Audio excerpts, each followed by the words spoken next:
Hillbilly Elegy follows JD Vance as he returns from a life as a law student at Yale to look after his mother, Amy Adams, and in the process thinks about his family's history as a proud hillbilly clan and the role that his fierce Mamaw Glenn Close played in his life. Director Ron Howard has made some great movies, but I wouldn't call him a distinctive filmmaker. I don't look at a Ron Howard film and feel like I'm seeing someone's individual vision. You don't see a single clip in a compilation and think, yes, that's a Ron Howard movie. And that's not the be-all and end-all of filmmaking. In fact, I think it's a little bit overrated, but it can help to elevate bad material from boring and bad to, well, interesting and bad. And unfortunately, right from the beginning, you can see that Hillbilly Elegy is one of those boring and bad movies. It starts with a bunch of hillbillies hanging out in the hills of Kentucky in 1997. It's the end of summer, with that lovely dappled golden light coming down through the trees. There's plenty of crane shots and nice big safe wides, combined with an uninspired banjo-heavy soundtrack. If you told me the film was made in the 1990s, I'd believe you, except for a quick GoPro shot here and there. And seriously, when are we going to stop seeing GoPro stuff in movies? Nothing throws me out of a film more than a GoPro, particularly when it's in a period setting. And the usage here is basically unmotivated. It's just a point of view shot from the back of JD's bike. Well, thanks for that, Ron. Thanks for throwing me out of the movie for that important contribution. After this brief moment in the 90s, the film starts to follow a structure where it's about JD in the present day trying to make it as a law student and having returned to Middletown, Ohio, and then cutting back to his teens growing up there with his mum and grandma, Mamaw. It begins with JD at a fancy law networking dinner, flummoxed by which cutlery to use and which wines to drink. Now, I'm aware that that's something people do have difficulty with, but it's treated like a huge dramatic thing by the film, which is probably to heighten the contrast between JD's current, rich life and his poor upbringing.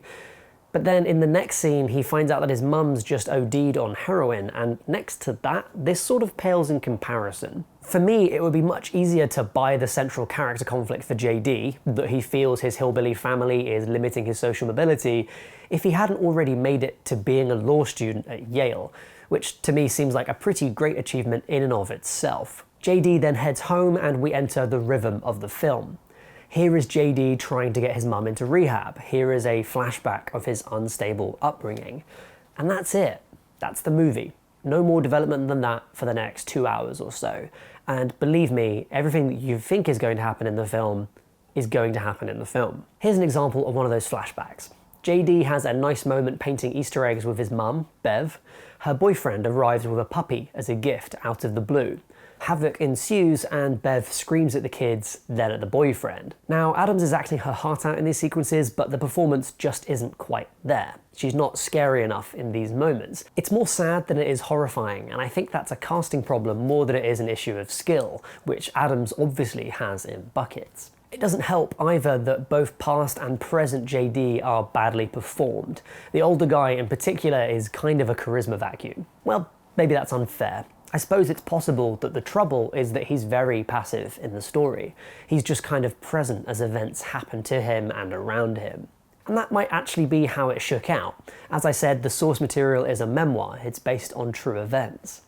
But that's what adaptation is for. The passivity that can work well in a book with its interior voice doesn't usually work in a screenplay. On top of this staged rhythm of scenes and lukewarm performances, the film is also devoid of subtlety. Early on, a cop says to JD, "Now son, this may be normal in your family, but it's not right." Thanks, Ron, sorry, I wasn't that clear on the themes. Can you run them by me again? Okay, well, in this scene, JD is distracted from homework by an argument, so he balls up his paper and throws it in the bin. The film doesn't so much explore themes as it does take you by the hand to the themes and bash you over the head with them. It's a shame because Howard has proven he can make interesting work, but here he seems unmotivated to pull out distinctive moments. There are some, but they're criminally underdeveloped. For example, in the present day, at a birthday party in Ohio, JD is fretting over finding a rehab spot for his mum, and family friends all intervene with their own recommendations. Now, if everyone in a crowd knows a rehab facility for heroin use, what does that say about the crowd, or the place, or the time of that conversation? And there's a moment for reflection on the ongoing opioid crisis in America, perhaps. but apparently not for Howard and screenwriter Vanessa Taylor, who would rather look elsewhere instead. It's hard to pin down the problem without reading the book first, which I haven't, and I'm aware that it has its own list of controversies too. For what it's worth, I feel like the film tries to cover too much ground and provides too little context. JD has a rebellious phase, his deadbeat teen pals are introduced, feature in one sequence, and then drop out of the film again. And in the meantime, we're offered no context on the history of hillbillies, the social pressures they face, or why their particular way of living seems to end up in difficulty in modern America. The film also chooses to gloss over the racism in that community entirely, despite JD's Indian American girlfriend Usher offering a possible way of exploring that. If the film wanted to live up to its title, you'd think it would, explain more about hillbillies instead of assuming a general cultural knowledge. Instead, we get this laser focus on the lives of one particular family. So it's a sad story, and it's compellingly drawn from truth, but all its events are so heavily telegraphed that it's ultimately a bit of a damp squib when stuff actually does roll around. Some attempts by the story to tie it into a sort of mythic American narrative don't actually land.